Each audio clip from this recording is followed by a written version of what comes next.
بسم اللہ الرحمن الرحیم۔ عزیز طلبہ، آج ہم کہانی دو بکریاں کے عنوان سے پڑھیں گے۔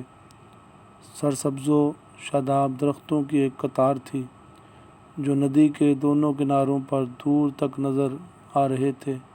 گاؤں کے باشندوں نے ندی کے پار جنگل میں آمد و رفت کے لیے عارضی طور پر لٹھ کا پل ڈال دیا تھا۔ لٹھ ایک لمبی سی لکڑی کو کہا جاتا ہے، یعنی لکڑی کا ایک پل بنا دیا تھا۔ ہوا یوں کہ ایک دن صبح کے وقت ایک بکری گھر سے نکلی اور جڑی بوٹیوں کی تلاش میں جنگل کی طرف چل پڑی۔ چونکہ جاتے ہوئے بکری کو بھوک لگی ہوئی تھی، اس وجہ سے جلدی میں بکری بغیر کسی ڈر یا خوف کے لٹھ کے اوپر سے گزر کر ندی پار کر گئی۔ تاہم واپسی پر جب بکری خوب گھاس چر کر یعنی گھاس کھا کر ندی کے کنارے پہنچی تو اسے لٹھ کے پل سے خوف محسوس ہونے لگا کہ کہیں ایسا نہ ہو کہ پاؤں پھسلنے اور ندی میں گر پڑے۔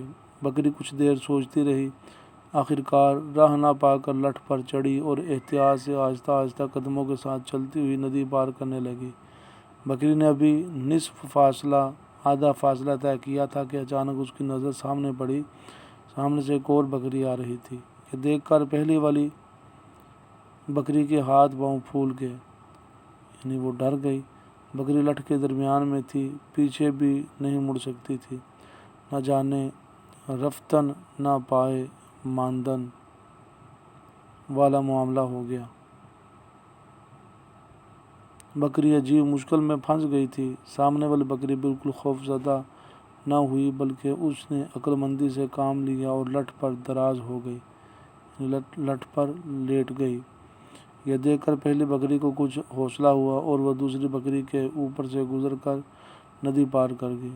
بعد ازاں دوسری بکری بھی کھڑی ہوئی اور اطمینان سے پل پار کر لیا۔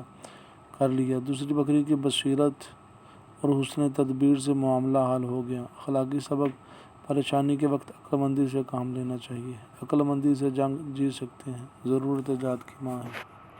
تو ان تینوں میں سے کوئی ایک اخلاقی سبق آپ یاد کریں گے اور اسے آپ نے نوٹ کرنا ہے۔ اسے اپنے کاپی پہ آپ نوٹ کریں گے۔